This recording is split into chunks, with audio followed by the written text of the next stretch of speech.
I invite the opposition House Leader to lead the House in prayer or reflection. This morning, I'd like to offer a prayer for Ukraine. God of peace and justice, we pray for the people of Ukraine today.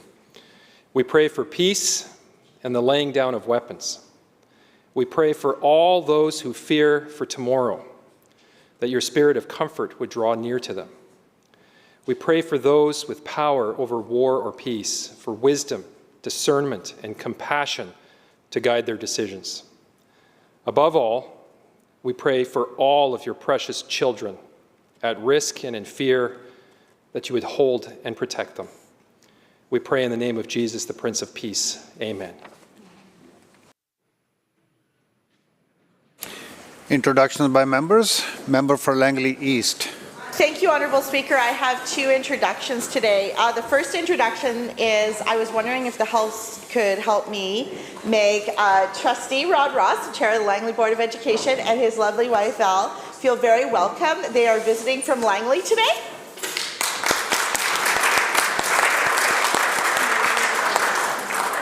Second introduction is yesterday we missed MLA Routley's birthday. Could we please wish him a very happy birthday?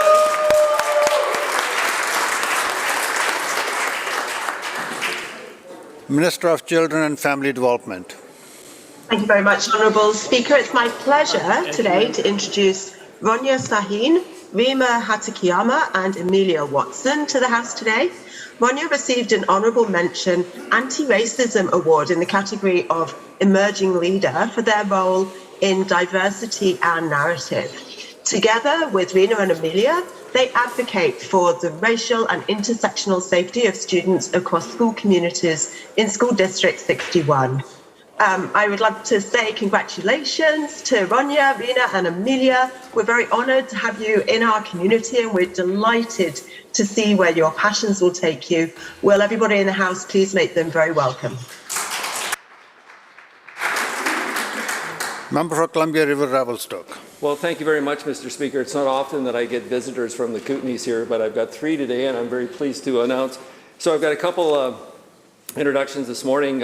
One is she's a classic rural BC leader, community leader, and there's little she's not involved in.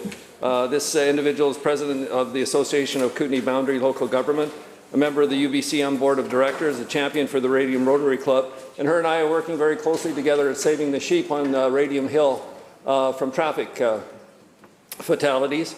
And she's in Victoria today as a member of the BC Achievement Foundation's Community Award Selection Committee, and those awards are later on today in Government House. Would this House make my friend Clara Reinhardt, Mayor of Radium, feel welcome? The second introduction that I have is very quick. One of the recipients of those awards is one of my community members today as well, Laurie Mack and his wife Diane are up there. Laurie and I taught together a couple of lifetimes ago back in Alberta. So welcome, Laurie and Diane, if you could make them feel welcome. Member for Richmond Steveston. Thank you, Mr. Speaker. I'm very excited to welcome my first in-person guest from Richmond. Mia Montessori Academy grade 7s are here today on their grade 7 trip. These students are curious, insightful, and keenly interested in democracy and how it works. They'll be spending the morning here at the Legislature learning about the history of the institution and seeing members in action in question period. And I know everyone will be on their best behavior. Will everyone please give a warm welcome to Mia Montessori Academy visitors Andrew Castillo, Dawson Reed, Maria Reed, Mauro Martinez, and Mia Chaudhry. Thank you. Minister of Health. Finance. Thank you, Mr. Speaker. I thought I could just do finance. I just want to welcome to the Chamber today two from the Finance Communications team.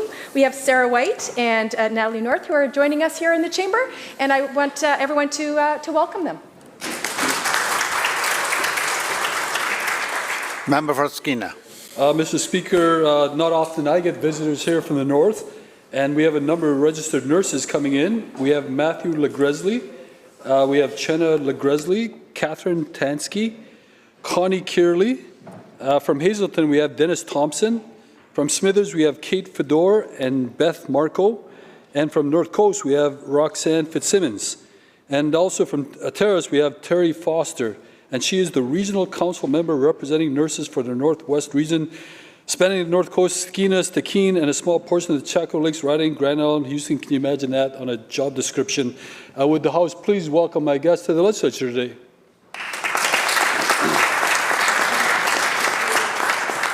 As well, we have a frequent visitor, frequent traveler here, the mayor from Fort St. John, Lori Ackerman, first female mayor of Fort St. John, and a strong advocate for energy. Would the House please welcome here today?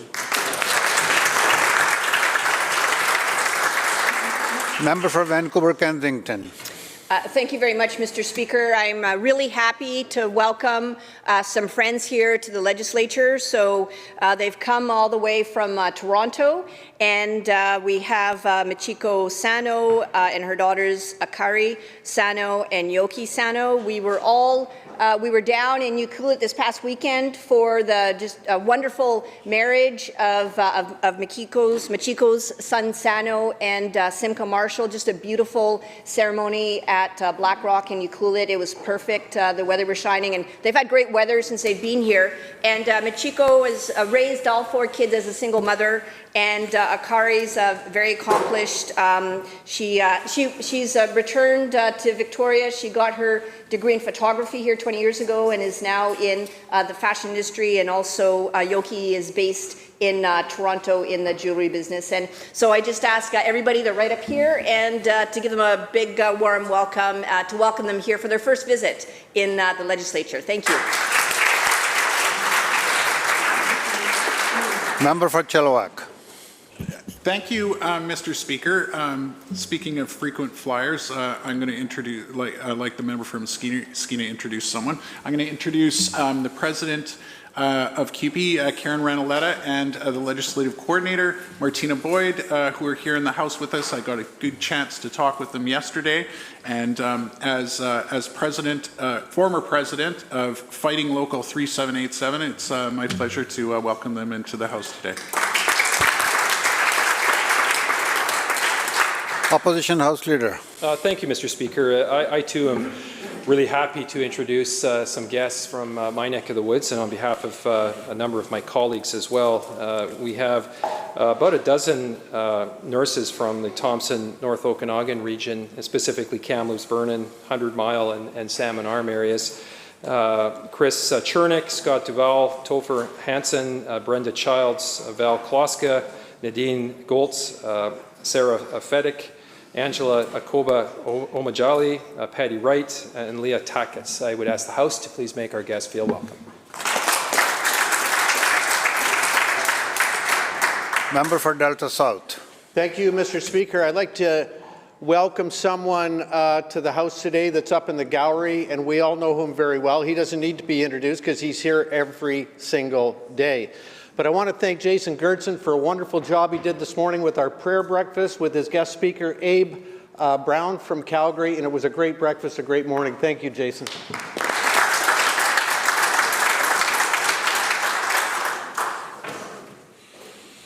Madam Clerk. Vernon Monashi.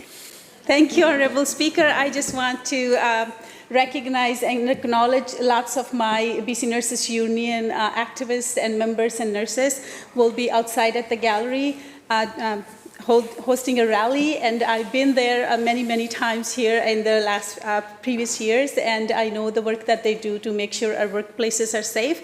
So I just want, would the House please join me to welcome them all. They're from several regions and taking a day to represent nurses here. Thank you so much.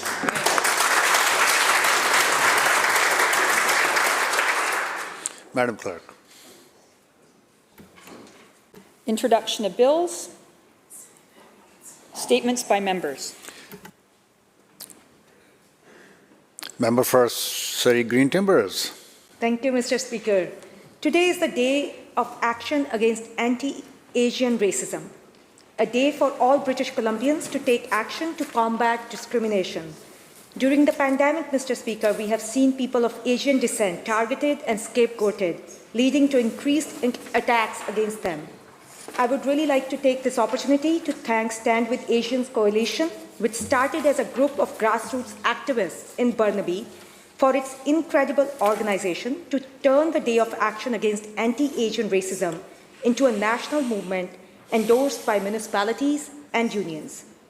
Today is about taking concrete action to disrupt systemic racism.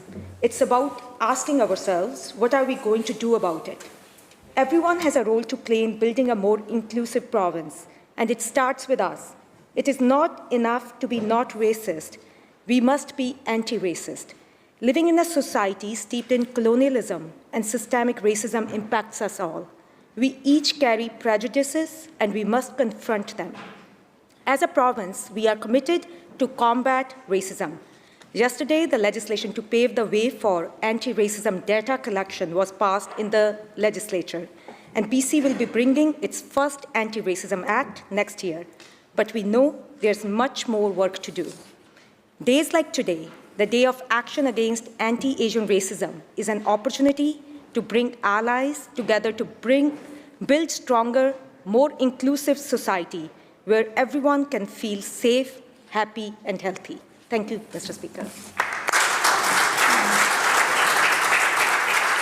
Member for Kelowna Mission. Thank you so much, Honourable Speaker. This year, a group of grade 10 to 12 students at Immaculata Regional High School have stepped up to help out those in our community that need help. They've been volunteering with Mamas for Mamas, including a stint at Helen's Acres, where the charity grows fresh produce for its clients. Mamas for Mamas is a charity that was born out of Shannon Christensen's desire to help mamas in need and is now across Canada. Teacher and program coordinator at Immaculata, Rhonda Sally, explains, and I quote, "The silver lining in COVID for us is that Mamas for Mamas is this great organization that does wonderful things right here in our own city. We're super happy to be working with them and all the good things that they do," end quote. Students were busy last week building chicken coops, cleaning up the garden, doing some planting, moving mulch, cleaning out sheds, and painting stakes to go in the vegetable garden. Sally calls it an amazing immersion experience, saying, and I quote, "This is awesome for them, but also for me, that we get out of the classroom and learn about some real life things. You can have your academics and your sports, and of course, that's ultra important, but what are you going to do with that when you get into adulthood," end quote. Each year, Immaculata students perform general community service. While this year, Mamas for Mamas was the beneficiary, this service embodies what makes my riding of Kelowna Mission so special. Those that serve also become an indirect beneficiary. Students instead going out and working in the community helped them realize how much poverty there was in Kelowna, and it gave them a broader perspective. Thus, the service that is done in Kelowna is a benefit to all. A big thank you goes out to all the students at Immaculata for your initiative and your example for all of those of us in this House. Thank you, Mr. Speaker. Member for Vancouver Falls Creek. Thank you, Mr. Speaker. Metaverse is a term first coined by American novelist Neil Stephenson in his 1992 dystopian novel Snow Crash. It's a very broad term, used widely despite not being fully defined. But can you define the future? In the 70s, people spoke of the internet, but could they possibly have been able to define what it would become and the role that it would play in our lives? Experientially, multiplayer open-world video games are metaverse experiences. Meeting up with friends in Roblox or Fortnite, or even the game I played at university, World of Warcraft, are metaverse experiences. We create avatars, online characters who represent us in-game and meet real-life friends in an online space, interacting and building relationships through a digital experience. But there are significant applications outside of gaming and socializing. A local example is the creation of a fully explorable virtual reality twin of a complex mining project built out by Lamazoo, a Victoria company. Many large tech players, Microsoft and of course Zuckerberg's newly named Meta, are banking on the metaverse. Yet many argue they're also a barrier. Competition leads to gated universes as opposed to one interconnected online world.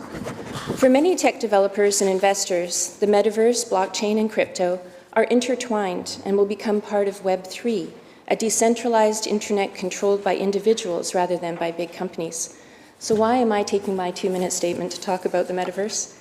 Because we're a hub for the creation of video games, visual effects, VR, NFTs, and crypto. Vancouver and BC have a unique combination of skills and companies to become a major contributor to Web3, and we should be paying attention to this exciting and fast-moving space. Mr. Speaker, building out the metaverse isn't just cool. It's a huge opportunity for our tech sector and for our province.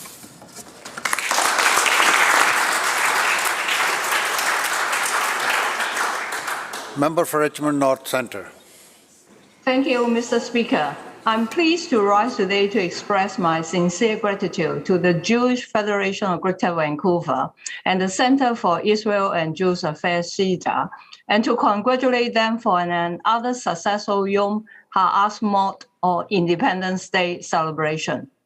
This year, we honored Israel's 74th Independence Day, a day commemorating the Israeli Declaration of Independence in 1948. According to the Hebrew calendar, days begin in the evening, which is why Independence Day is observed from nightfall until the following evening of the designated day. That is why Yom HaAtzmaut was observed from sunset to sunset of May 4th to 5th this year. For this event, the Jewish Federation of Greater Vancouver put together a lovely event that featured an uplifting and exciting concert by the Israeli band Enjoy, who also shared the stage with talented local entertainers, including some local youth. Through events like this, I have been fortunate to learn much about the Jewish community and celebrate the Jewish Heritage Month and their rich history. However, we must also reflect on the hatred this community has faced, both within our province and around the world. The Jewish community here in British Columbia experienced an 111% increase in anti-Semitic incidents between 2020 and 2021 and across Canada. The number of violent anti-Jewish hate crimes rose by 733%.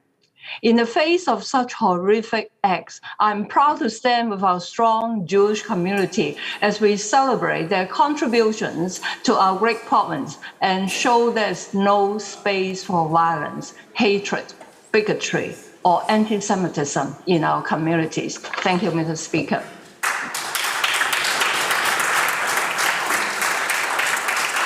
Member for Langley East. Thank you, Honourable Speaker. I recently had the honour of attending the Township of Langley's Volunteer Appreciation Awards evening. 9 nominees were recognized and 2 awards were presented, honoring a diverse and remarkable group of role models whose commitment to supporting and uplifting others is truly inspiring. First, the Eric Flowerdew Volunteer Award recognizes a volunteer who promotes an active living lifestyle and enhances quality of life, promotes recreation activities, and enhances Langley's community spirit. The 3 outstanding nominees for this award were Leslie Godette, Doug Johnson, and Sue Westhaver. All 3 candidates showed tremendous dedication and service to our Langley community. The award was won by Sue Westhaver for her ongoing work at the Langley Hospice Society, advocating for and volunteering with seniors in palliative care, and engaging supporters for the Langley Hospice Residence Project. Sue has contributed over 3,500 hours of time volunteering with the Langley Hospice Society and the Langley Hospice Foundation. Second, the Pete Swenston Outstanding Community Youth Award is awarded to a Langley student in grade 11 or 12 to recognize athletic achievements, scholastic efforts, community involvement, and personal qualities. The amazing youth nominated for this award were Cassidy Buchanan, Taylor Coxford, Evan Dice, Cassandra Morris, Callum Neely, and Jordan Williams. The award was won by Callum Neely of Walnut Grove Secondary School, an outstanding student and athlete who created a national not-for-profit organization to tutor students during the pandemic and then donated the proceeds to the Langley Food Bank. Volunteers are truly the heart of our community, and I am grateful to the Township of Langley for hosting this awards ceremony and providing this opportunity to recognize these outstanding individuals. Please join me in recognizing all the nominees and winners of the Eric Flowerdew and Pete Swenston Awards for Outstanding Volunteerism.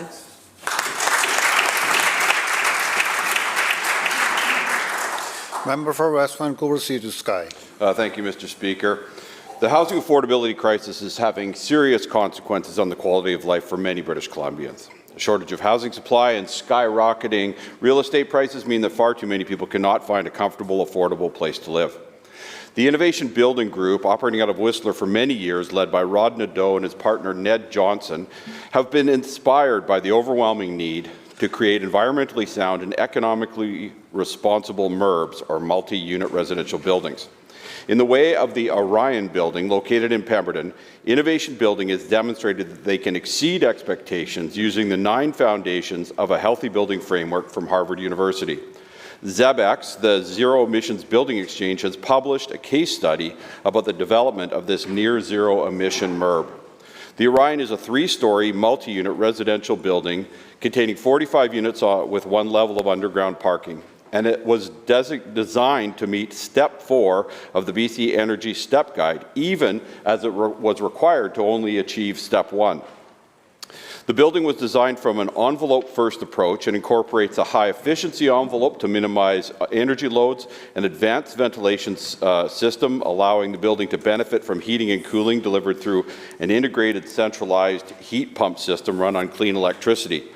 Through conventional building materials, insulated concrete forms, reduced thermal bridging, energy recovery, heat pumps, insulation, efficient appliances and fenestration, and an experienced and focused development team, Innovation Building has shown it is possible to bring in a Step Code 4 building at 15 to 25% less than similar residential Step Code 1 builds. With innovative design and construction techniques, it meets high sustainability standards while at the same time keeping construction costs below market. The successful completion of this Pemberton MURB demonstrates that increasing the affordable housing supply and maintaining low-cost operations while responding to the climate crisis can be reasonably, efficiently, and affordably accomplished. Come to Pemberton, Mr. Speaker, and we'd be happy to show you how.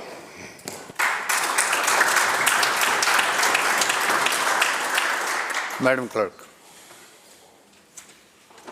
Oral questions by members. Member for Surrey White Rock. Thank you, Mr. Speaker. Years after this Premier promised to take action on high gas prices, people in BC have never paid more at the pump. This hurts families getting to work and school. It's hurting truckers in communities like Surrey and Langley. Kevin is a trucker in Langley who says, and I quote, "You explain to me why we're being taxed to death and our government doesn't help us," end quote. My question is to the Premier. Why is this Premier breaking his promise to take action on sky-high gas prices? Government House Leader. Thank you.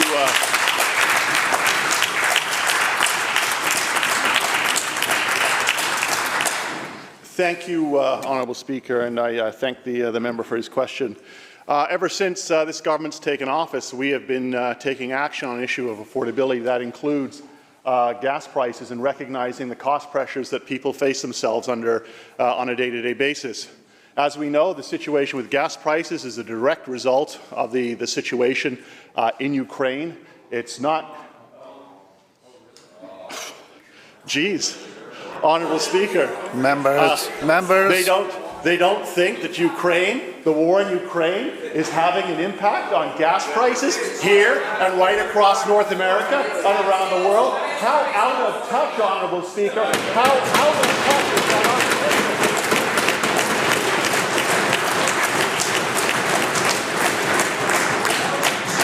Every fuel expert, every gas expert will tell you that's exactly what is happening, Honourable Speaker. That is exactly what is happening.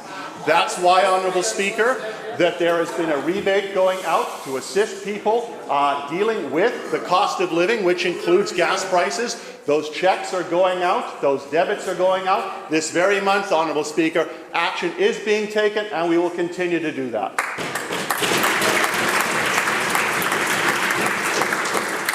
Member for Surrey White Rock, supplemental.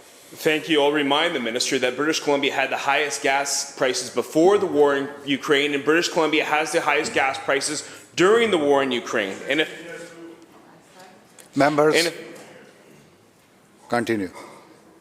And if action means, by this government, $2.22 at the litre in Surrey right now, boy, are we in trouble. Skyrocketing gas prices mean the cost of everything is going up. For a commercial truck to fill up, before it was $650. Now, it's over $1,500. Filling up a tractor used to cost $230. Now, it's over $800 a day. The cost of everything is going up, especially groceries, and it's making it harder for families to put food on the table. Why won't this Premier keep his promise to help us on sky-high gas prices? Minister. Thank you, Honourable Speaker.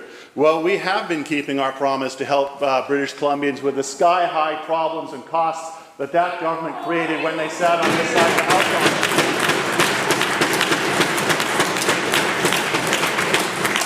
Gas prices are going up because of the situation outside of this province in Ukraine. That's a fact they don't want to accept. At the same time, Honourable Speaker, issues that impact on transportation costs, whether you're trucking or motorist, we've been assisting right from the get-go, removing the tolls. The member wants to talk about service.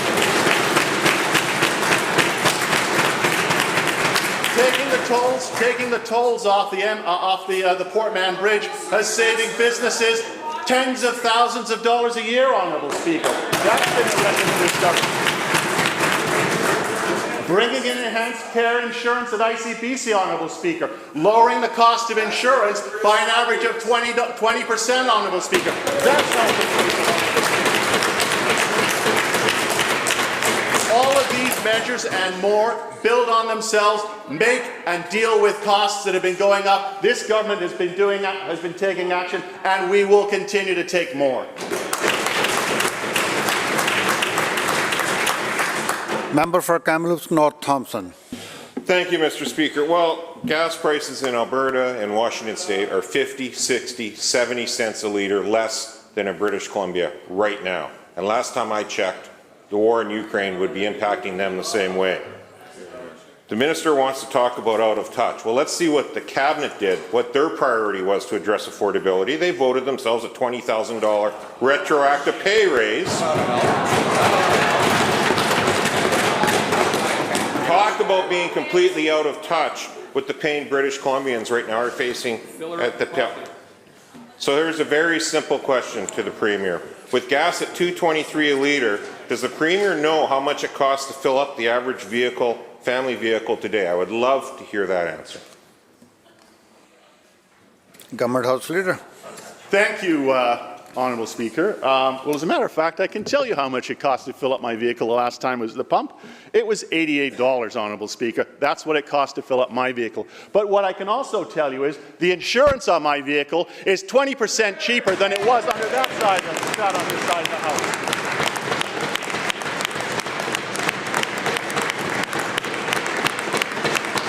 And I'm not paying tolls, to cross the bridge to go over to Surrey, Honourable Speaker. And I remember talking to a small business person who told me that was saving him $15,000 a month when we did away with that, Honourable Speaker. And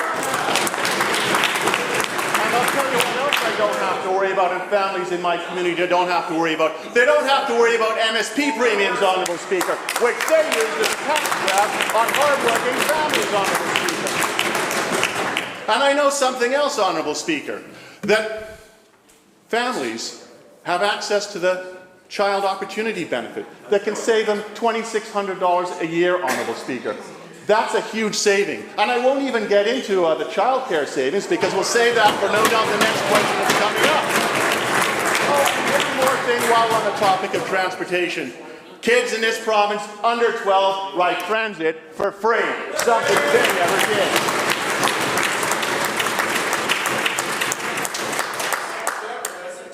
Member for Kamloops North Thompson, supplemental. Thank you. Well, it shows just how out of touch this minister is. I'm not aware of many family vehicles that would run on 30 litres of gas and consider that a fill. The average family vehicle right now at $2.23 is not $80 to fill, contrary to what the minister thinks. It's $200 to fill. $200 to fill at today's prices. And over a third of that... Let's get the question, please. Members, please continue. Over a third of that is taxes and government policies. Under this NDP, since they've taken office, gas is up 90 cents a litre in British Columbia.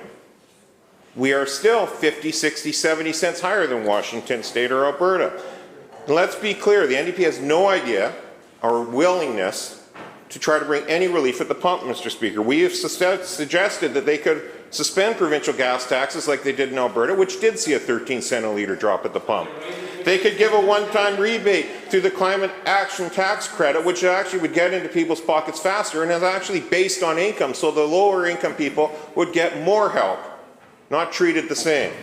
Or they could stop taxing the fuel imports like they started on January 1st coming in from Alberta by truck at 25 cents a litre, starting January 1st under this government's watch, Mr. Speaker. Will the Premier even consider one of these measures to try to bring some short-term relief to people in British Columbia that simply cannot get by anymore with record high gas taxes in British Columbia?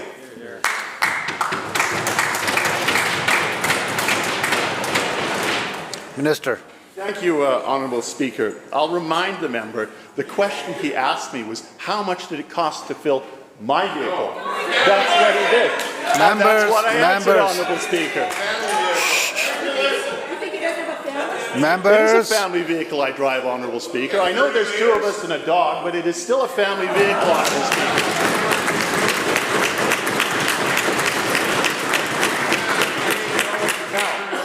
Now,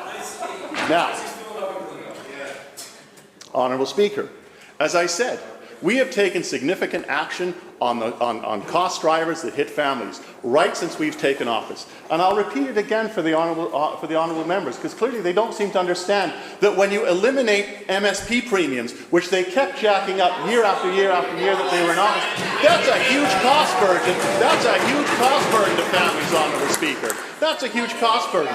When you bring in childcare to make it more affordable for families so they're not paying sky-high childcare fees, that's making life more affordable, Honourable Speaker.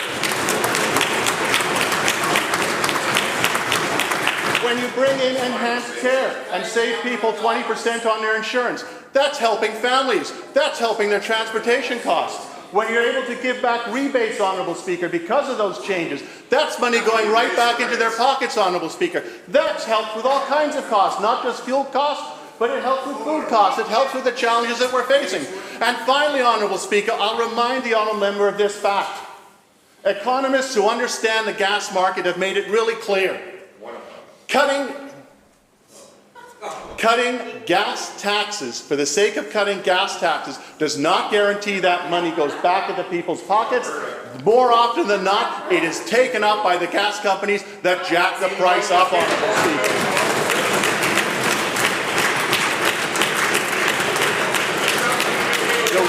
The rebate that is going out right as we speak out in this month, Honourable Speaker, that's going into people's pockets. That's going to help motorists, Honourable Speaker.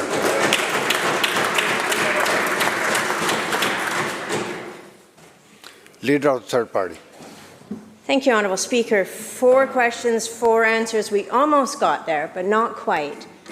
To the one piece of information here that doesn't seem to get talked about when we talk about gas prices, which is 2021, big oil made $174 billion in profits, and that number is rising this year. Oil and gas companies, including the ones in Canada, are taking home a lot of profits, and profits is something that I'm interested in when it comes to our healthcare system, Honourable Speaker. The first quarter finances of TELUS were reported in a May 6th Globe and Mail article. Their profits are also up 21% due to rising revenues.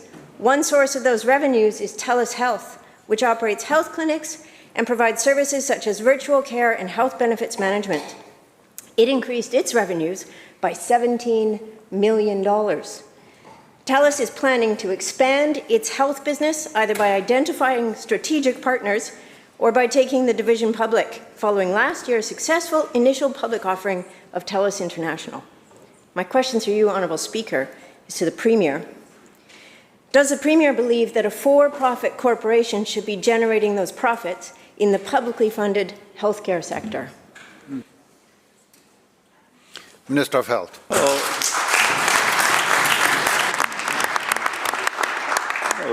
Honourable Speaker, there were percentages and then there were numbers there, and they weren't in the same column. But I would say that we have our primary care system in British Columbia, Honourable Speaker, our primary care system in British Columbia, our healthcare system is more public than it was 5 years ago.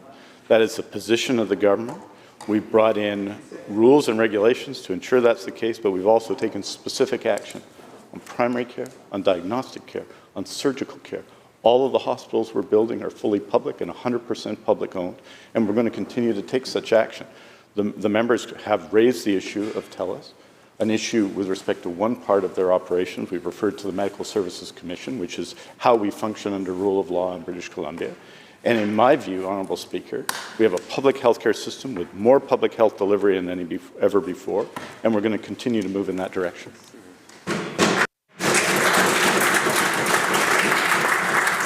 Leader of Third Party Supplemental. Thank you, Honourable Speaker, and I'm sure that all the members can recognize we can walk out the back of the Legislature and see a TELUS health clinic right there. But it's not just TELUS. It's Maple Healthcare, owned by Shoppers Drug Mart. It's Harrison Healthcare, owned by Copeman Medical. My question, Honourable Speaker, through you, is to the Minister of Health. While the Premier is asking the federal government for more public money for our desperately struggling healthcare system, for-profit corporations are settling into that system. Does he welcome the corporatization of healthcare in British Columbia? Minister of Health. Honourable Speaker, you can only make that argument that the system is not becoming more public if you entirely ignore what's going on. In 2017, Honourable Speaker, there are 175,000 MRIs done in the public system. In this year, and that was an area of healthcare where there was the largest implantation of private care prior to 2017, when people could get a higher place on the list by going to private care in the public system. So that's changed. What was the number this year? During a pandemic, 296,000 in the public system.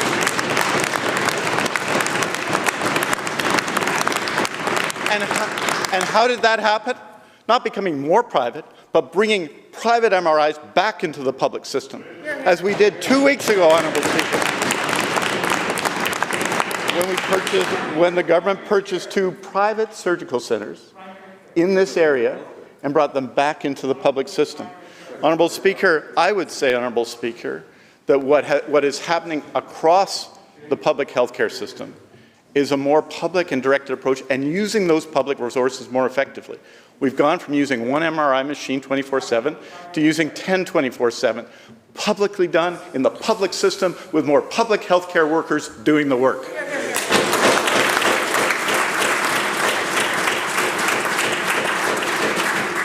Leader of the Official Opposition. Thank you, Mr. Speaker. Our healthcare system is crumbling, and for days now, we have been bringing painful, difficult stories from nurses across British Columbia. And yesterday, the minister's answers were completely inadequate when we're talking about a crisis. In fact, he chose to say how proud he was, not once, but 8 times. Well, I can tell the minister we are all proud of the nurses and healthcare workers across this province, the ones in the gallery, the ones who are going to be on the front lawn shortly, but they are not here to celebrate. None of us should be proud of the unsustainable situation in healthcare in British Columbia today under this minister's watch. British Columbians deserve better. The minister's empty rhetoric does not address the daily reality of nurses in our province. Stories of anger, frustration, heartbreak. When will the minister end the empty rhetoric, stand up, acknowledge the reality of nurses today in British Columbia, and do something to fix the problems? Minister of Health. Well, thank you, Honourable Speaker, and thanks to the member for her question. It is beyond dispute that the last 2 years, and indeed the last 4 months, have been fundamentally challenging for nurses, for health science professionals, for doctors, for healthcare workers. In the past week, for example, we had a level of absence in the system, largely due to COVID-19, that was almost twice the ordinary level, including during the last year, and that has presented exceptional challenges on the ground. What I'm proud of is the work of our healthcare professionals and our healthcare workers, who had one of the highest weeks of surgery in the most recent recorded week in April in the history of British Columbia while this is going on. I am proud of that, in spite of all the challenges we're facing. I'm proud of the fact that we were last in orthopedic surgery in 2017, and the Canadian Institute for Health Information reports today that the 90th percentile were first on hip replacements, first on knee replacements, first on cataracts, key areas of measurement of quality healthcare delivered, last to first. I am proud of that. And I'm proud of the nurses and the doctors and the healthcare workers who did that work. There are exceptional challenges right now in our healthcare system, 2 public health emergencies, and a profound impact on the daily reality of nurses in hospitals, in the community, as a result of the COVID-19 pandemic and the public health emergency. That's why yesterday I was specific about the actions we were taking. Training more nurses, making it easier for internationally educated nurses to come. The measures we've taken in Northern Health and other places, these are specific actions, not rhetoric, just actions.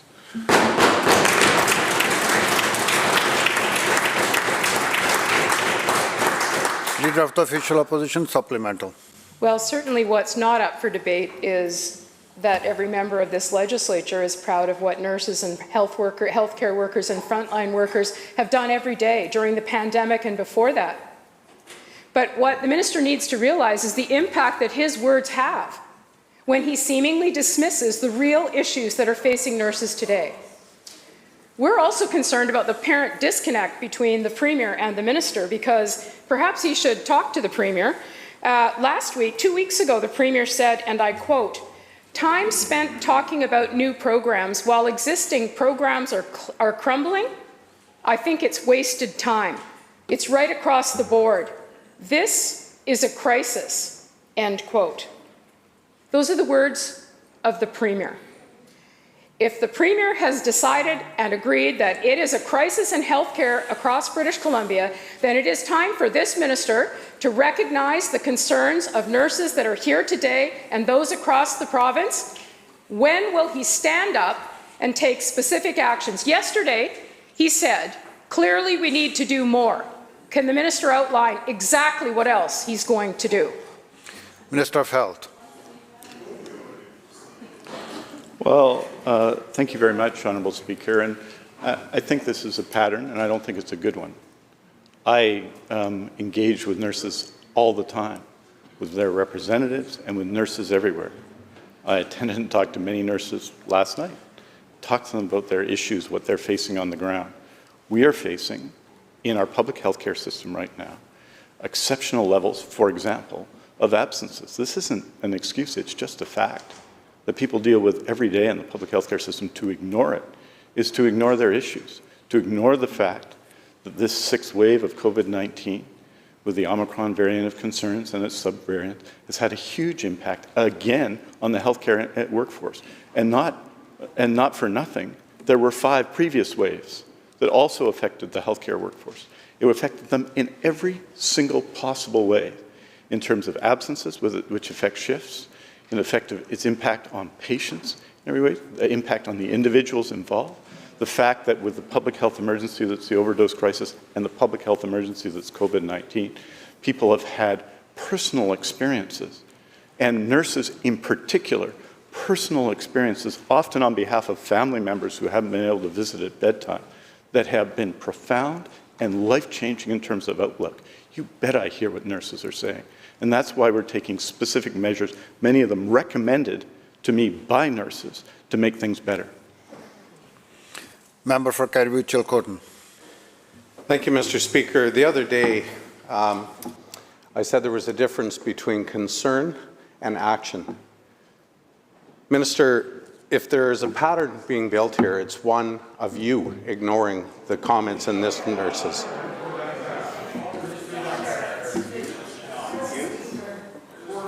A surgeon of 28 years' experience has left Caribou Memorial Hospital. Another doctor has made it clear that she is also leaving. And now I have a letter from 17 of 19 operating room nurses and 11 of 13 operating room physicians.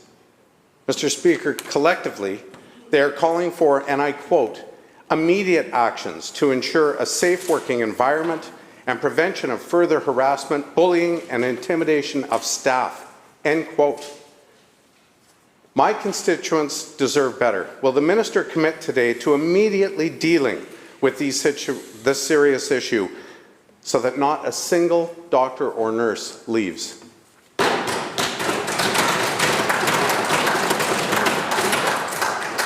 Minister of Health. Thank you very much, Honourable Speaker. And I think the member talks about action. In Williams Lake, there's been action. I went to Williams Lake. The member will know this. He wasn't an MLA at the time, but he'll know this. My first trip as Minister of Health. And doctors and nurses and healthcare workers came to me and said, "We've got to rebuild the hospital. We've been waiting for years and years and years and years and years that there are 4 temperature zones in the pharmacy." And so what did we do? We went ahead with that project that had been waiting for years and years and years and years. It's going ahead and it's being built.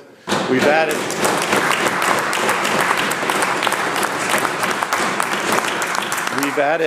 in the region a primary care network to support primary care.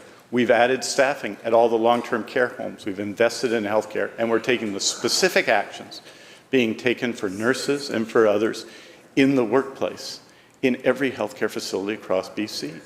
I appreciate the exceptional challenge, particularly in interior health, because while we've had a wave of COVID-19 now, the member will know, it's been challenging essentially in the interior since last July, unremittently challenging. So I hear the concern. Of course I do. We've lived the concern together. All of us as communities, we've lived these concerns together, and they continue to be challenging. And we're going to continue to support doctors and nurses and health sciences professionals and healthcare workers in Williams Lake. Member for Kelowna Mission. Thank you so much, Honourable Speaker. Well, the minister continues to victory laps on empty rhetoric, while nurses and staff are not being heard, and our hospitals are falling apart. This minister has done nothing to address, listen to, or respond to the concerns of the doctors and nurses about the toxic environment that is driving so many to leave. Here's another nurse, and I quote, "ICU 7 nurses short last night and had triple assignments. If something tragic were to happen because our workload is unsustainable, what is protecting us or our licenses?" End quote. Will the minister act now to fix the crisis that is across BC and in our hospitals?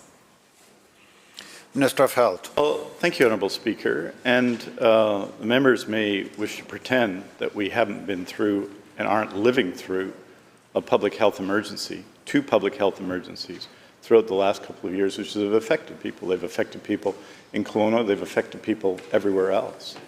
And what I would say, though, and what's clear, people talk about staffing and not providing supporting and not taking action.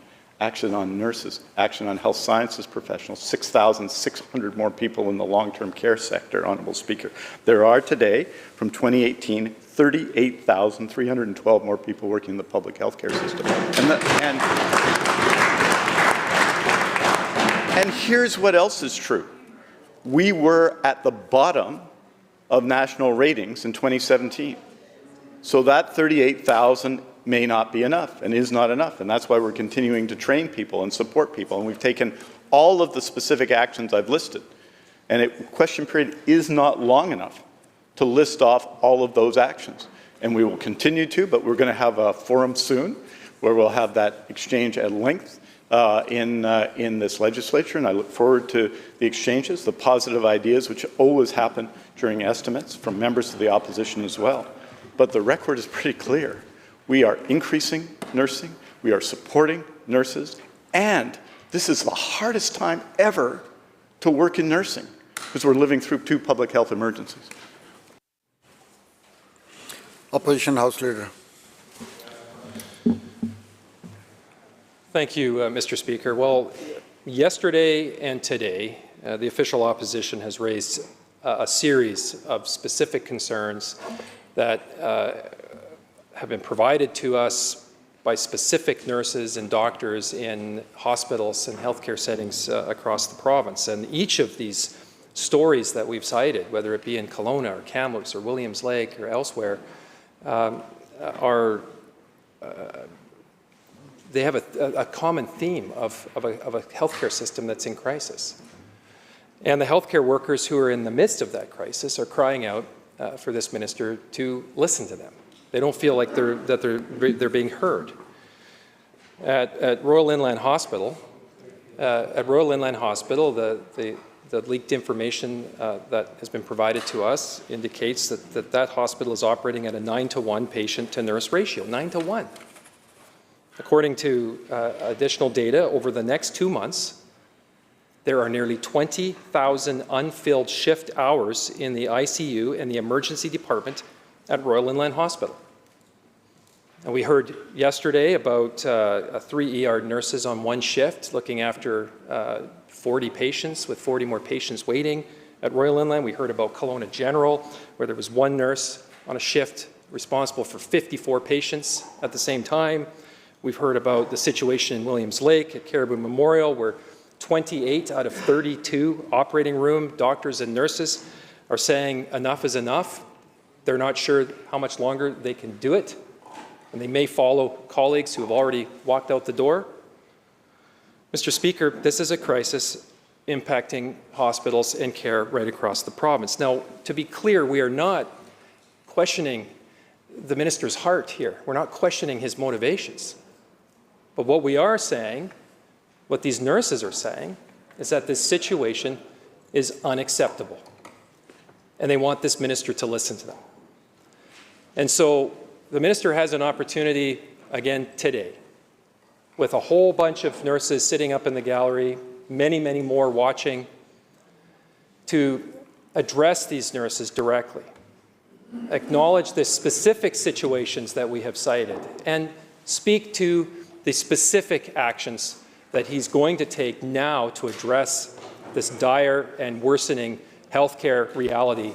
Will the minister do that here today? Minister of Health. Well, Honourable Speaker, I think we have, over the last 2 years, and with respect to the overdose public health emergency over the last 6 years, faced unprecedented times. No community in BC, and I've talked to the honourable member, and I've talked to him out of here, and I've talked to him in here about this.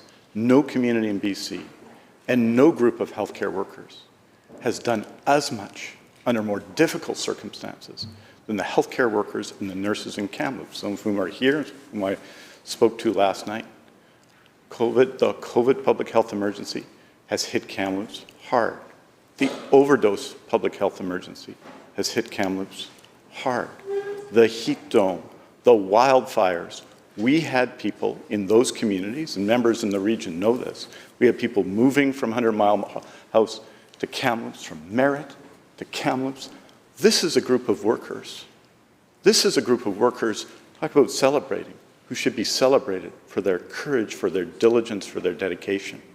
Since January of 2021, we've hired 200 more nurses at Royal Inland Hospital. We're hiring more as we lead to the period when we open the new tower at Royal Inland Hospital. We've added nursing places, both for nurse practitioners and for nurses at Thompson Rivers University.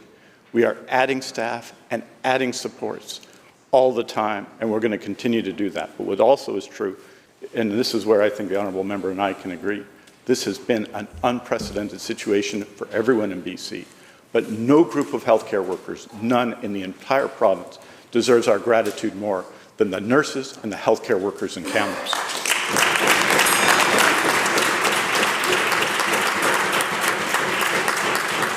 The bell ends the question period. Madam Clerk. Orders of the day. Government House Leader. Thank you, Honourable Speaker. In this chamber, I call continued committee stage Bill 10, Labour Relations Code Amendment Act. And in the Section A, the Douglas Fir Room, I call continued estimates debate for the Ministry of Health. Committee chairs.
Okay, we will bring this committee into order. We're discussing Bill 10, the Labor Relations Code Amendment Act, and I believe we're at Clause 3. Member for Shuswap on Clause 3. Thank you, Honourable Chair. Yesterday at the end of day, we had a series of questions with respect to Clause 3 in and around some additional language that has been added on Section 22 2B. And the language indicates that may decide the question without regard to the Constitution and bylaws of the trade union, unquote. During the line of inquiry, my very first question was to try and understand what the rationale was for the inclusion of this additional language. Minister had indicated that this clause was part of the previous legislation that was enacted or taken out about 21 years ago in 2001. The minister had initially indicated that the advice had come from the chair of the Labour Board, and then later recanted that advice, indicating that it was actually the ministry staff that had included this draft to the Labour Board for their review and consideration. So just coming back to that same question, through you, Honourable Chair, to the Minister, can the Minister provide for this House the rationale, the reasons for the inclusion of that specific language in Clause 3?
Minister.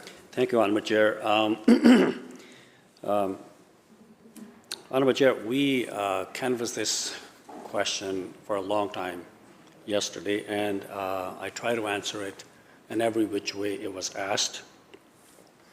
The interpretation the member is taking about where the Labour Board Chair come in is his interpretation. My position is that we consulted, ministry consulted. They confirmed that that language was there prior to 2021, and that they agreed that the language should be in there. Now, I would try one more time, Mr. Speaker. Section 22, 2B, and I gave this answer last night as well, but we'll do it one more time.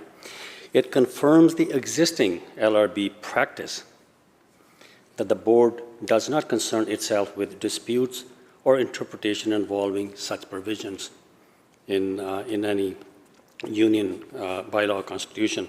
Instead, LRB assesses membership evidence on the basis of the rules set out in the labor relations regulation as it currently does. That was the answer. We have gone over this for a long time. It's the same answer, not going to change. Member doesn't like the answer, but that's the answer. Member for Shuswap. Thank you, Honourable Chair. Well, the answers that were provided by the Minister have changed. There was a number of different reasons and rationale that were provided yesterday, one of which is when the Minister indicated that it was the policy of the Labour Relations Board. And yet, under further inquiry, the Minister confirmed that there's no written policy, that it actually relates back to case law and jurisprudence, and it was the advice of the Chair of the Labour Board to the Ministry with respect to the inclusion of this language. Then under further scrutiny, the Minister indicated that no, it was actually the Ministry themselves that had actually provided the draft language to the Labour Board Chair for review and consideration. The importance of this specific section when government is looking to move away from the opportunity for workers through a secret ballot without any influence or pressure or scrutiny. Government is taking away that opportunity for workers to make that final decision in secret. And they are relying exclusively on a card check system. Through you, Honourable Chair, to the Minister, and I know that we did canvass this yesterday, with respect to the requirement for membership to be sought and identified through an actual card check. Just wondering if the Minister can clarify, are there any other forms by which a worker's right or consent would be considered without the specific completion of a membership card associated with that specific employer under that union drive?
Minister.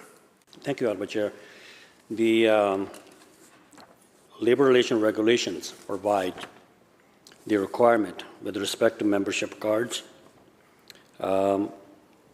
which includes, I'll read it for the member's benefit, the card must contain the statement, in applying for a membership, I understand that the union intend to apply to be certified as my exclusive bargaining agent and to represent me in collective bargaining. Be signed and dated at the same time by the individual named on the membership card and be signed within 6 months of the application date. If the board isn't satisfied these requirements have been met, the membership card will be rejected and won't count toward the calculation of the threshold. Member. I thank you, Honourable Chair, and thank you to the Minister for that response. Are there any situations where a membership drive for a specific bargaining unit within a corporation, are there any other opportunities for membership to be proven or considered by the Labour Board without a card that was actually presented to workers at a specific construction site?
Minister.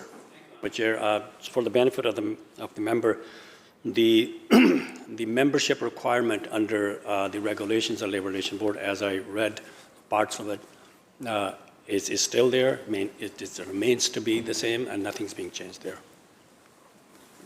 Member. Thank you, Honourable Chair. Well, the large part of the conversation and communication by the Minister has been around card check. The Minister is now indicating that membership can also maybe be proven, I believe, in other fashions. So, through you, Honourable Chair, to the Minister, let's assume Ed the electrician seeks employment on a unionized construction site. In order to gain employment at that construction site, there's a requirement that he actually signs up as an IBEW member. This Ed is now a member. Ed then, 6 months later, chooses to seek employment at a private company, a non-unionized company. Would the Labour Board perceive or see Ed's membership that was signed up for a separate and alternative construction site, would that membership card, could that card be utilized and considered by the Labour Board as his agreement with respect to, I guess, his agreement to accept the membership of the IBEW under a separate bargaining agent?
Minister. Thank you, Honourable Chair.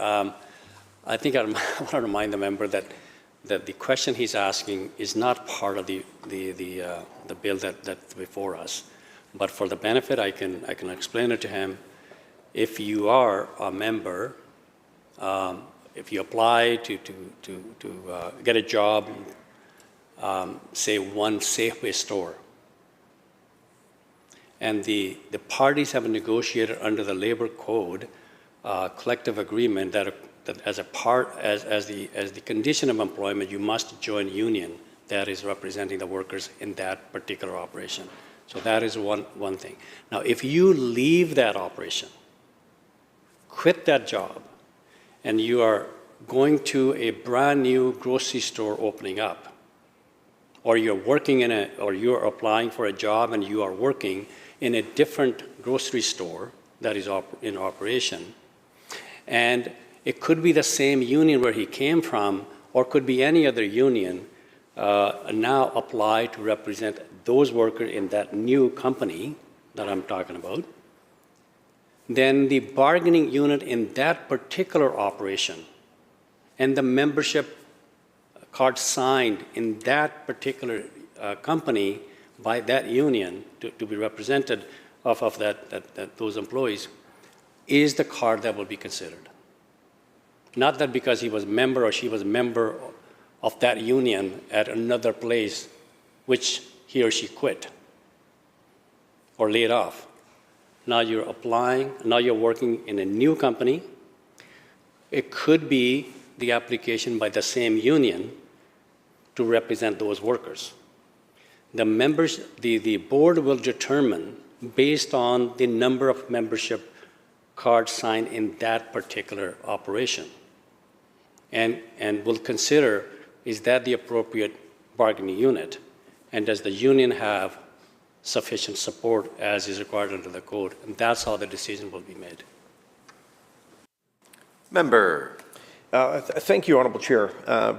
The question that was raised and brought to my attention is that the Labour Board potentially has the right to give consideration to either a signed union membership card or evidence of active dues paying membership.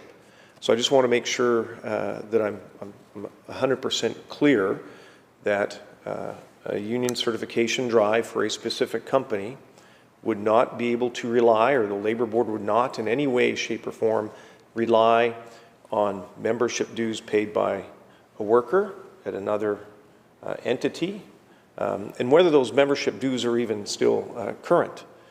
That a membership drive on a specific corporation would require a new card to be completed and signed that would meet the requirements of the 180-day period, including the date and signature, as the minister had indicated, which is referred to as card check.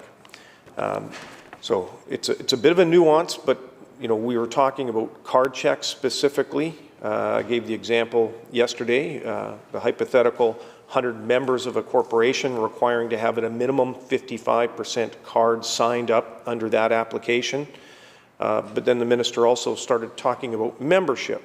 And I just want to be absolutely clear that membership confirmation by a union presenting the information to the Labour Board, that they have to require, or there would be a requirement for new cards to be signed up for each and every one of those employees for that specific entity, and that the Labour Board would not give consideration previous or existing memberships that might have been signed with respect to an alternative place of work.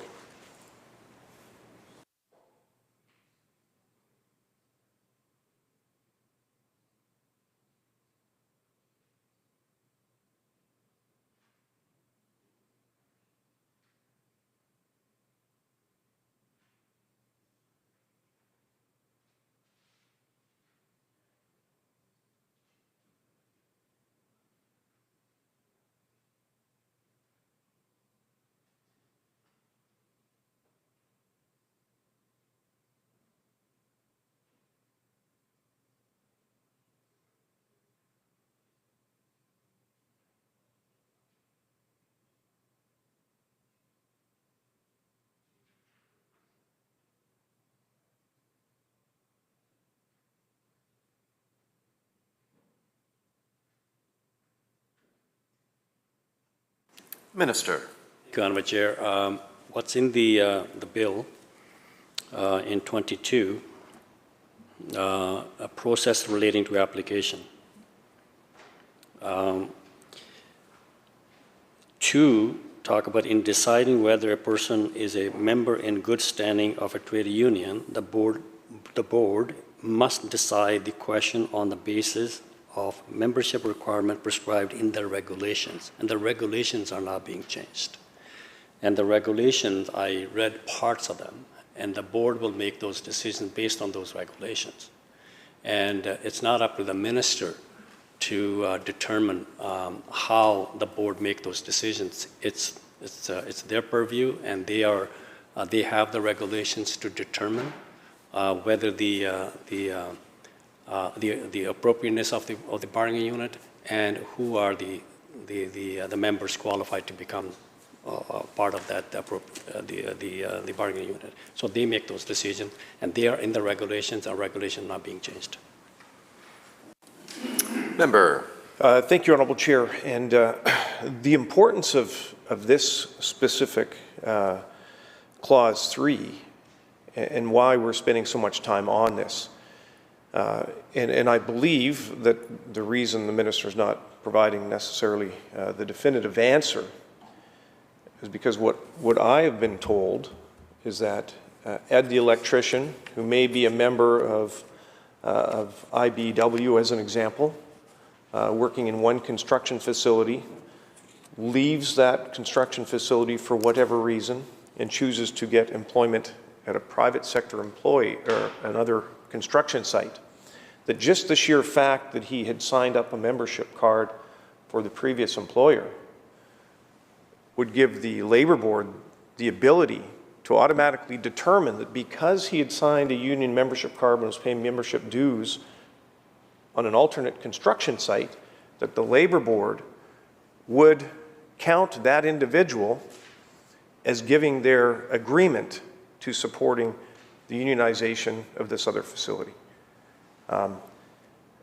As we are moving away from that opportunity from that worker to make their own clear decision in secret through the secret ballot, that is being stripped away from the worker under the provisions of this legislation. And it's my understanding that a worker who may leave that unionized environment to work for a private sector contractor would not even need to acknowledge or in any way represent to the labor board their desire with respect to unionization of that specific facility.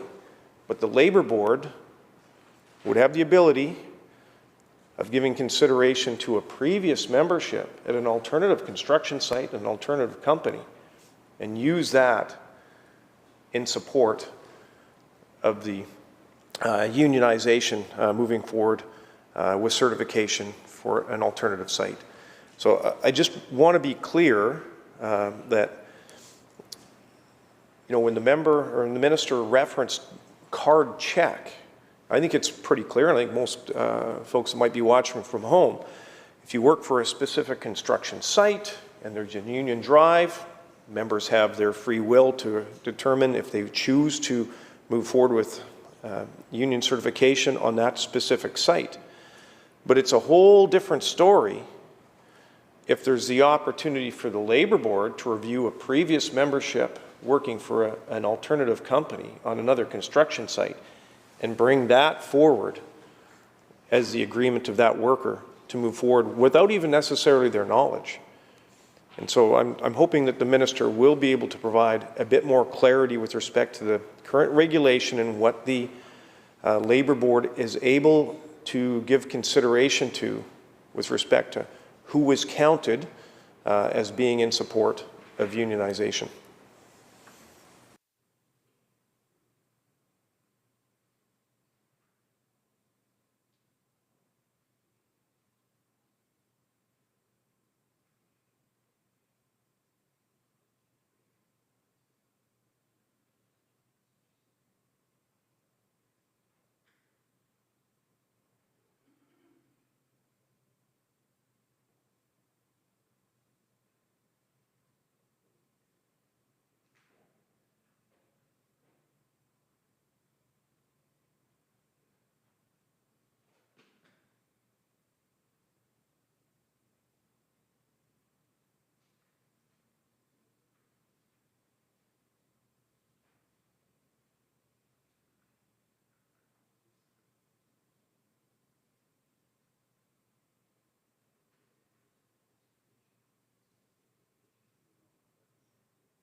Minister. Again, I want to remind the member that the determination of the appropriateness of the bargaining unit and whether the member is appropriate to be part of that bargaining unit is determined by the Labour Board based on the regulations that they have already established, and those regulations are not being changed. I can give a bit more information from the Labour Board regulations. As I have read earlier on about the membership evidence, there's an additional section of regulations. And by the way, it can be seen, it's printed in Labour Board, it's available in the libraries, anywhere. It says, it goes on to say this, in addition, hang on a second, 3.1, talk about additional requirement for construction industry if the member was reaching out to the construction industry for an example. In addition to the requirement of Section 3, which I read before, a trade union making an application for certification in the construction industry on the basis of active membership referred to in Section 3C2 must attach an expression of support from the members in the following form. So there's a form that they must also attach, which says, I support the application by blank, it would be the name of the union, for the certification applied for. And then name of the employees, date, and that's how that membership will be determined. So there are regulations that the board follow. They have their own, those are the procedures that they established based on the regulation and the code. Member. Thank you, Honourable Chair, and thank you to the Minister for that. The Minister, in reviewing that specific section, showed a book that's about 2.5, 3 inches thick. I don't imagine the Minister's read the regulation. I certainly haven't, and I would be willing to guess that the majority of workers in BC probably have very little information or knowledge of the information contained within that voluminous regulation. In any event, what I have been informed is that simply the fact that a worker has gained membership and is currently paying dues with respect to, if we use Ed the electrician as an example with the IBEW, that just the sheer fact that he's paying membership dues and had previously signed and acknowledged their desire to be a member of the trade union on a different construction site, that the union organizers, as they move forward to try and unionize an alternative construction site, that there would not be necessarily the requirement for a new card to be signed, and without their knowledge that the previous membership dues could be utilized and given consideration by the board. And so the Minister referenced in reading the regulation the requirement of a second form. And so I just want to be absolutely clear that as workers are stripped of their right to make that final decision in secret, whether they choose to join or not, that there's no provision or ability for a union organizer in submitting that information to the Labour Board for consideration, that there's no opportunity for them to be relying on either paid membership dues or a membership card that was signed up specific to joining a union on a different construction site. So I don't want to belabor the point, but let's look at a member that a worker that might be working for a construction crew.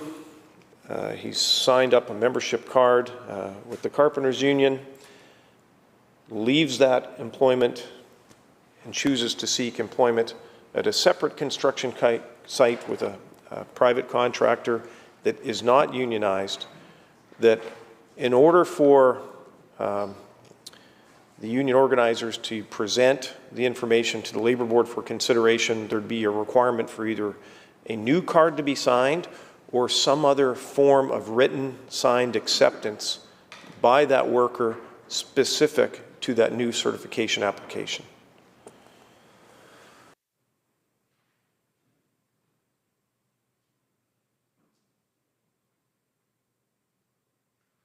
Minister. Honourable Chair, I read the regulations that are required under the similar circumstances. Those regulations are not being changed, and I expect that the board will continue to follow those regulations. Member on Clause 3.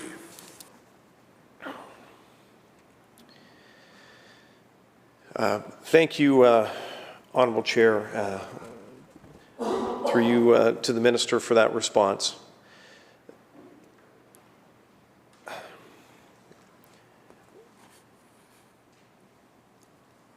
The right to the secret ballot that currently exists gives all employees working for an organization to make their final determination in secret, without any undue pressure, interference. It's their business and theirs alone.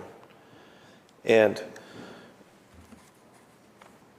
my concern, as I've stated a number of times now, is that there would be the requirement as government looks to moving away from that secret ballot, taking away workers' rights to have that second sobering thought on how they choose to move forward. And the minister has indicated that it used to be that card sign-ups or cards that were signed for unionizations, they originally were only valid for 90 days. Government has moved to extend that for 180 days, so for 6 months. So a member or a worker could sign a card 5 months previous, and there's a lot of things that change in a work site. The relationship between the employees, the workers, and the employer, things change over time. But by taking away that right of the worker to have that sobering second thought and to make that final determination in secret is being taken away. And it puts that much more impetus and importance on how those membership cards or the card checks are actually being undertaken.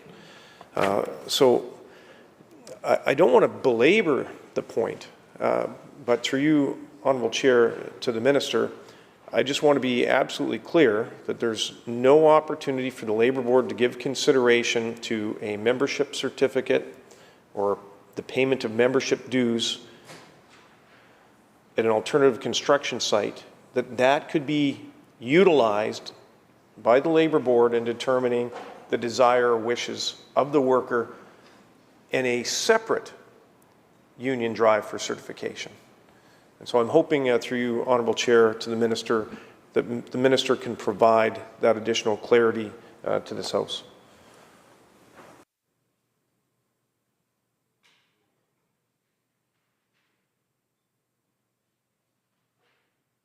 Minister. Perhaps, Honourable Chair, for the last time, or one more time, I would say, I would read that additional requirement in addition to membership as part of Section 3 regulations. 3.1 talk about exactly the same situation, and I read it again. In addition to the requirement of Section 3, a trade union making application for certification in the construction industry on the basis of active membership referred to in Section 3C2 must attach an expression of support from those members in the following form.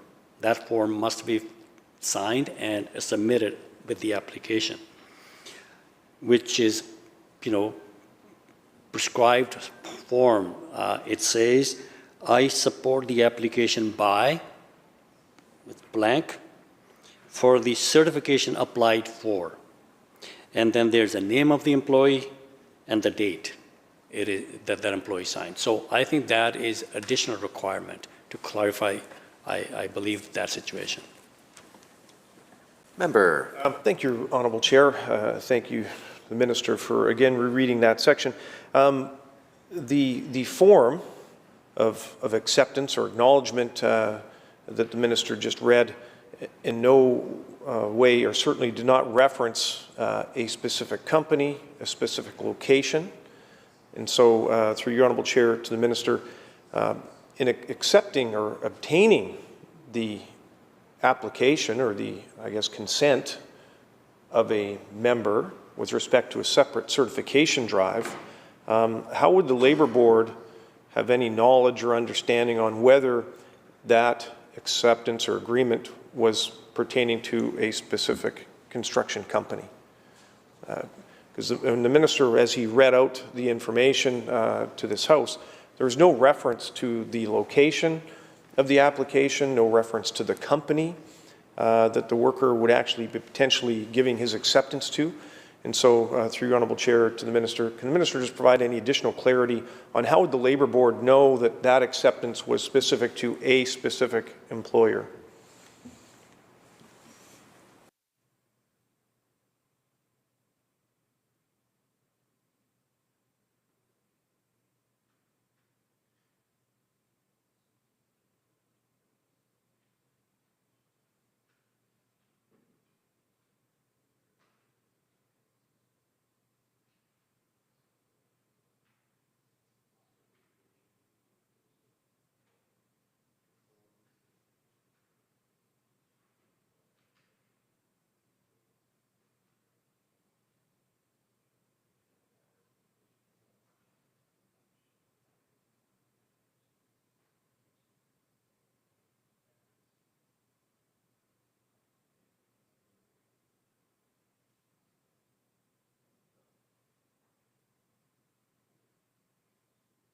Minister. Thank you, Honourable Chair.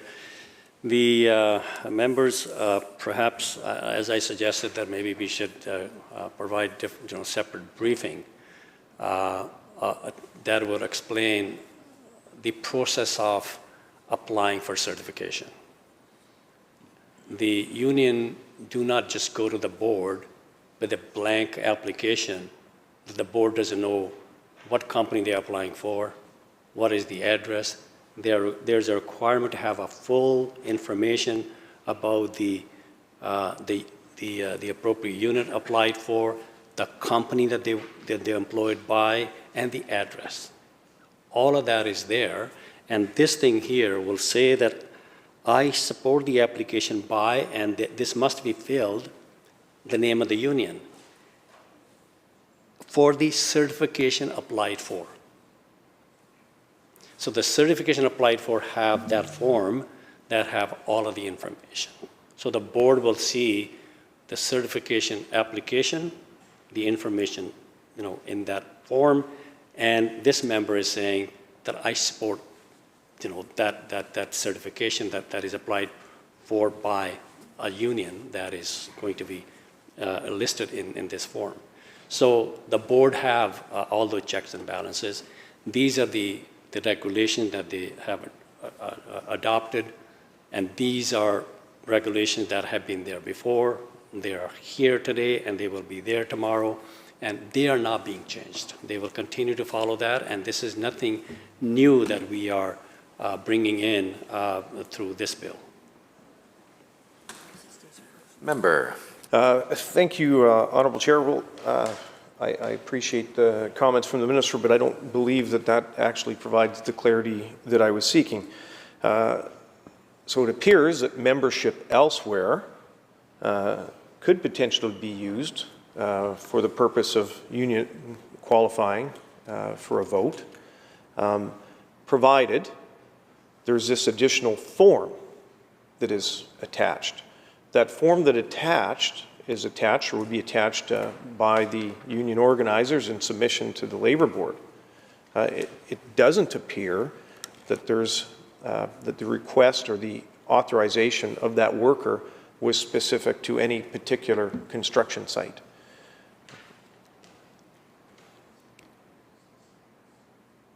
And so, through you, Honourable Chair, to the Minister, I'm just wondering if the Minister can just provide additional clarity, or maybe he can provide a sample of the form of what that form of authorization might actually look like.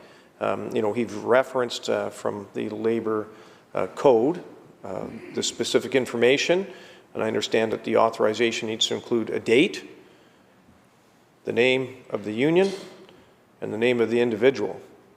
I don't know that I heard that it had to be signed. I'm assuming that signature would be there. But there's the missing piece that I see from that particular form is the company by which that authorization is being applied to. And so, through Honourable Chair, to the Minister, can the Minister just clarify those specific additional questions?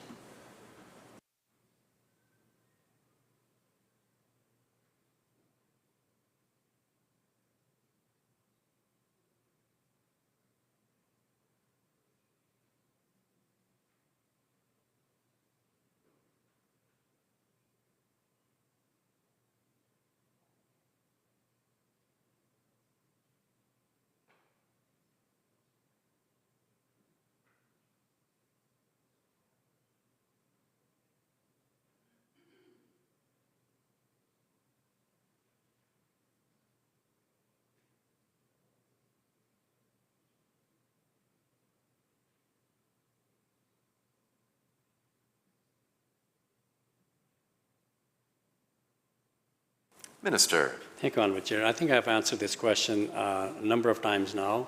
And what the members are getting into the operation of the Labour Board, they have regulations to follow.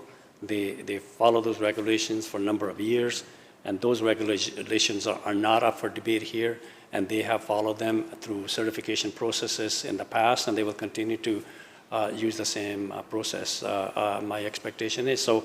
Mr. Speaker, I would just ask that the regulations that have been debated here are not before us for debate. I've tried to explain as much as I could how the board operates in the process of certifications, what is the requirement, sometimes additional requirement as the member have asked. Those questions have been answered. Member. Thank you, Honourable Chair. Well, unfortunately, the questions have not been fully answered, certainly not to the satisfaction of this side of the House.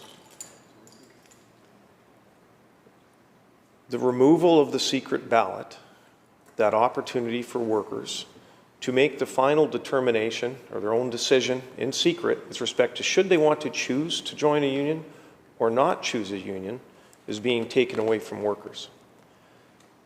Government has chosen to move and to rely exclusively on what we initially understood to be a card check system, and I think we canvassed that quite extensively yesterday. Union organizer would work within a corporation to try and speak to employees and sign cards where employees would specifically agree that with respect to my employment at company A, yes, I choose to move forward with union and support union certification. That's very specific to that company and that employment and the change in relationship between that worker and their employer. When we give consideration to what's called membership, and I believe that the Labour Board does have the opportunity to give consideration to other forms of that acceptance, so it's not just a card check. Labour Board also has the opportunity to give consideration to existing membership that member may have with respect to employment at an alternative or a different employer. And so what I'm trying to have a better understanding of is that if the fact that a member of a trade union associated with a separate construction site and a separate terms of employment leaves that employment and chooses to work for a secondary company, a private company that is not unionized, what is the test? What is the requirement for obtaining that authorization of the union organizers to include that member's consent with respect to application? So the minister referenced a regulation indicating that the authorization was required to include the name of the individual, the date, in the name of the union. I did not hear the requirement for a signed authorization or signature in some form, nor did I hear the requirement of the inclusion of the specific company that authorization would be would be attached to. So it's definitely tied directly to the impact of this legislation. And so, the Honourable Chair, to the Minister, I'm hoping the Minister can just provide some additional clarity, and if the Minister is able to confirm that, yes, the name of the company by which that authorization is attached to has to be duly noted on that form, and that it has to be signed by the worker, then I think that, that I'm satisfied. But if that is not the case, I would certainly appreciate hearing that directly from the Minister.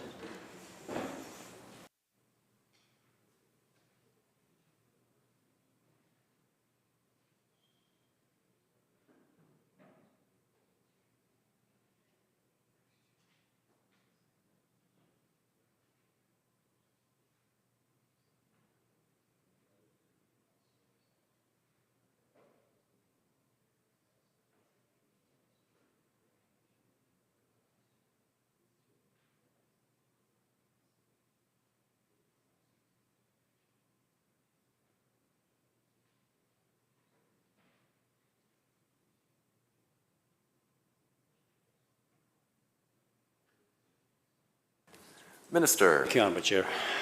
Let's try one more time.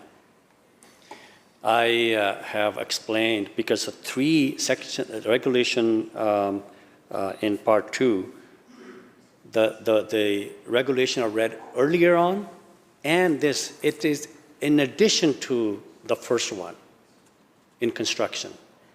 The first, there's a requirement of applying. The membership card must be signed and dated at the time of signature. That is the first thing.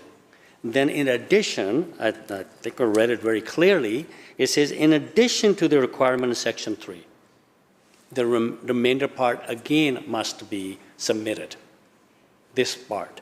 So there is a card signed with the date on it, and then in construction, this is an additional form that needs to go with it. So if the member could read both of them together, and again, the board has the authority and requirement to determine the validity of membership that the union is applying for. They do that all the time. So I think I leave it in the capable hands of the board that there is a requirement for signed card, and then in construction, this additional form need to go with it. Noting the hour, Minister? Noting the hour, Minister? Minister rises, reports progress, and seeks leave to stay. Mr. Speaker, noting the hour, I ask that House rise and report progress. That the committee and rise. Ask leave to sit again. Yes. Members have heard the question. All those in favor? Opposed? Carried. Thank you, Minister. Thank you, members.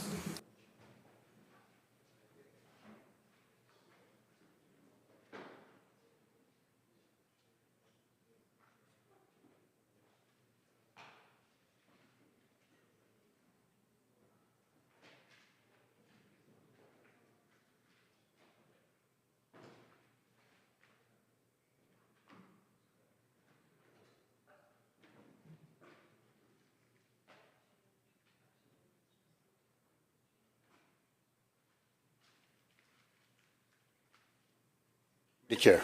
Thank you, Honourable Speaker. Committee on Bill 10 reports progress and seeks leave to sit again. When shall the committee sit again, Government House Leader? At the next sitting. So ordered. Committee Chair. Mr. Speaker, Committee of Supply Section A reports progress on the estimates of the Ministry of Health and asks leave to sit again. When shall the committee sit again, Government House Leader? At the next sitting. So ordered. Government House Leader. I move the House to now adjourn. Members, you heard the motion. All those in favour indicate aye. Aye. Oppose? Motion carried. This House stands adjourned until 1:30 p.m.